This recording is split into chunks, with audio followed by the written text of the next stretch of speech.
被高达光芒掩盖的全领域型机动战士先驱，人格连力压欧美阵营的王牌登场。机动战士高达00设定解说，机体型号 MSG06Y3B， 铁人式护子，也称为铁人全领域试验型，是人格连为验证下一代 MS 技术而开发的一款原型机。该型机体正如全领域所描述的那样，无需增加额外的辅助装备，就能适应从地面到宇宙大部分作战环境。虽然实现跨领域作战所带来的优势，并不像更新武器装备提升战斗力那么直观，但在使用效率方面将会得到大幅度提高，使地面和宇宙的部队具备了相互支援的可能性，从而让人格连在部署机动战士作战时变得更加灵活。这对于长期与 AU 和联合两大势力的斗争变得更加有利。而在外观造型方面，铁人式护子跟铁人式宇宙型相比，有相当多的地方都发生了比较明显的变化。这其中变化比较大的地方是，安装在腿部的杵冠改到了肩膀上，并且为了提升机体的机动性能，在这个位置还设置了多组推进器，加上腿部和腰部这两个位置的推进器，使得铁人式护子的机动性能得到了跨越式提高。不但在宇宙中的机动性能表现要优于铁人式宇宙型，在地面悬浮机动的性能也足以比肩铁人式高机动 B 型，而且机体的反应速度十分迅速，能做到在较短的距离范围内躲避掉敌方的攻击。而铁人式护子第二个差别比较大的地方是，驾驶舱采用的是双座复合式驾驶舱，其中前座配备有全景式显示器和情报信息管理系统，对应到该位置的驾驶员所承担的职能就是负责操纵机体和战术分析。至于后座位置的驾驶员，虽然使用的也是跟其他铁人式机型一样的头显设备，但所负责的范围是战斗决策和操纵攻击指令，跟前座驾驶员的分工机制基本跟双座型多用途战斗机一样，都是将驾驶和作战分开执行的方式来提升战斗效率。第三个差别比较大的地方是，在机体后背安装有一个圆盘状的微波天线，该天线可让铁人式护子进行无线充电，这样只要机体在处于相关充电设施覆盖的范围内，铁人式护子就能随时获得电量补充，从而提升续航力。另一个是铁人式护子所使用的武装也发生了变化，其中主武器是500毫米口径的多段加速炮，该炮的体积相当庞大，很难以手持的方式进行射击，因此专门增加了连接部件固定在了机体的腰部位置。尽管在使用上并不轻便，但射出的弹丸初速很高，其原理是通过向炮管分段燃烧室注入液体推进剂，以此来实现阶梯式加速，这样炮口初速就能达到常规火炮的数倍，所带来的威力只要一发就能够摧毁掉一架机动战士，这就在战斗中就能给予对手巨大压力，形成威慑。而手持的武器则沿用了铁人式宇宙型的滑膛炮，也就是带有碳素刀的25倍200毫米口径滑膛炮。这把武器已在宇宙环境中应用，射速不但极快，而且火力凶猛，各方面的性能已经达到稳定状态。而滑膛炮上的碳素刀除了用于近战之外，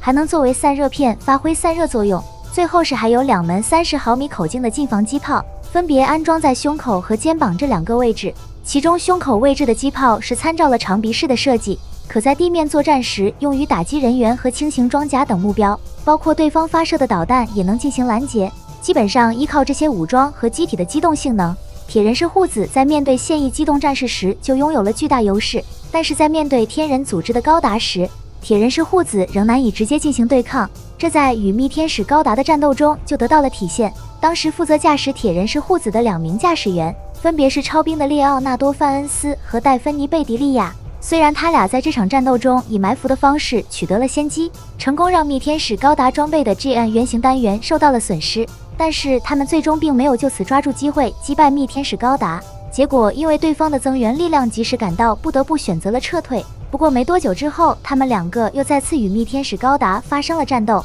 虽然在这场战斗中给予了密天使高达巨大压力，但最终还是被密天使高达抓住机会，在一次使用2个 GN 原型单元防住了铁人式护子攻击的同时，直接反击命中，使铁人式护子失去了战斗力。于是密天使高达就这样再次取得了对铁人式护子的胜利。而作为对手的列奥纳多和戴芬妮，他们2个在战斗结束以后选择脱离了人格连，转而加入天使组织，成为了高达尖兵。至于他们2个驾驶的铁人式护子，则封存在了人格连的次世代开发技术研究所当中。不过铁人式护子没有就此消失在人们的视线中。当时间进入到 AD 2314年时，为了阻止来自地外的生命体 ELS 的入侵，已加入天使组织的列奥纳多·范恩斯和戴芬妮·贝迪利亚便驾驶屠龙圣剑型堕天使高达出击作战，结果在战斗中沾上了 ELS 碎片，导致机体被侵蚀同化。于是他们便重新启用封存中的铁人式护子，像以前那样与 ELS 展开战斗，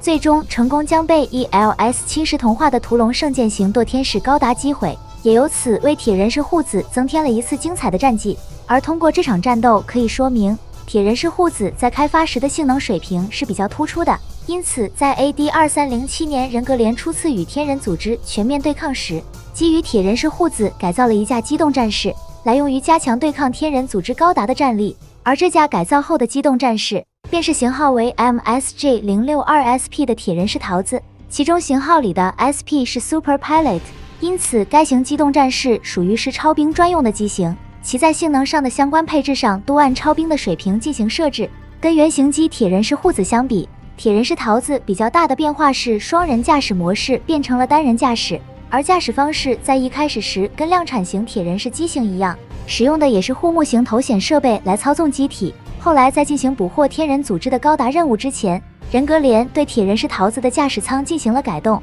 改成了跟铁人式护子驾驶舱前座一样的全息感知投影系统，加上头部有新增的可滑动观察摄像机组件，让铁人式桃子的态势感知能力提升了不少。并且人格连还给驾驶员换上了新的驾驶服和头显设备，以此阻隔超兵驾驶员受到来自外界脑能量波的影响，从而避免超兵驾驶员陷入混乱导致失控的情况。而在经过这一改动之后，铁人式桃子也就成了超兵索马皮里斯的专用机型。同时为了进一步保护驾驶员的安全，在铁人式桃子的驾驶舱位置追加了装甲，以此来提升超兵驾驶员的生存几率。而铁人式护子两个肩膀上的杵冠在铁人式桃子上则变成了一个，并且将安装位置挪到了后腰位置上，包括肩膀和双腿位置的推进器也做了调整。所安装的偏向式推进器可以支持机体做出多种复杂机动，只要利用喷口的喷射角精确控制输出角度，就能让铁人式桃子在战斗中做出高难度机动，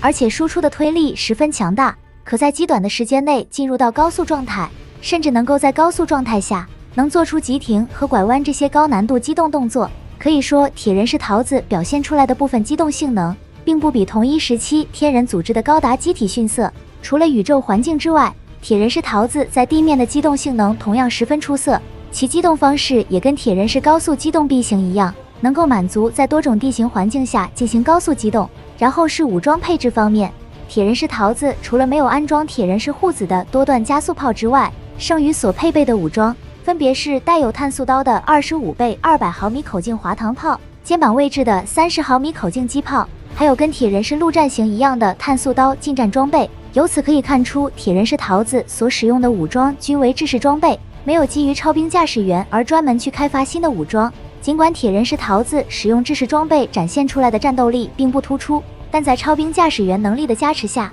所发挥的战斗力仍要远超于普通士兵驾驶员驾驶的机动战士。即使是对位天人组织的高达，铁人式桃子仍有一战之力，不至于像量产机型那样一瞬间就被高达击破。比如在地面执行捕获高达的作战行动中，铁人式桃子就发挥了关键作用，成功捕获主天使高达，并使其失去了战斗力，为之前在宇宙捕获高达的作战失败挽回了名誉。而唯一比较遗憾的是，随后出现的作天使高达破坏掉了他们的行动，没能将已失去作战能力的主天使高达带回基地。不过得益于铁人式桃子的优秀性能表现，让人格连决定在其基础上来开发一款适合普通士兵驾驶的新型机动战士。而这款新型机动战士便是型号为 MSJ063A 的铁人式全领域对应型。该型机动战士在造型上跟铁人式桃子相一致，没有什么变化，包括驾驶舱所使用的全息投影感知系统也得到了沿用，但有按照普通士兵驾驶员的水平进行了适配。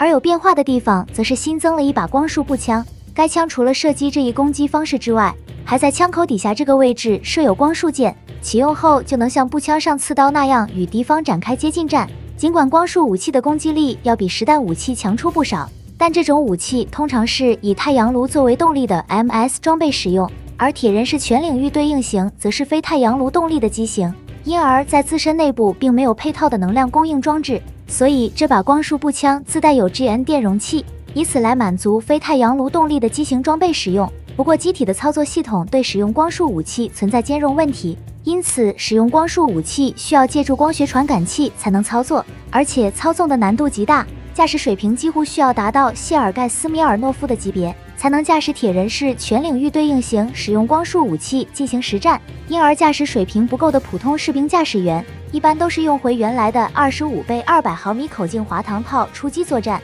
虽然实弹武器的攻击力比不上光束武器，但铁人式全领域对应型的整体性能较现役量产机型还是有增强了不少，足够取代现役机型来成为人格连下一代的量产机型。然而自从人格连得到安装拟太阳炉的厄运试了以后，不但让型号为 MSJ07 的次世代 MS 的开发计划遭到放弃，也让铁人式全领域对应型的量产受到了影响，结果仅生产了几架给少数精英驾驶员使用，而这其中的驾驶员就包括了谢尔盖斯米尔诺夫。但是在 AD2312年时，他驾驶的铁人式全领域对应型在一场军事政变当中被自己的儿子安德烈斯米尔诺夫驾驶的厄运式3型击破。当时只见他儿子驾驶厄运式3型，手持 GN 光束剑，毫不犹豫的就刺穿了铁人式全领域对应型的驾驶舱，就这样引发机体产生了爆炸，被安德烈斯米尔诺夫结束了自己的生命。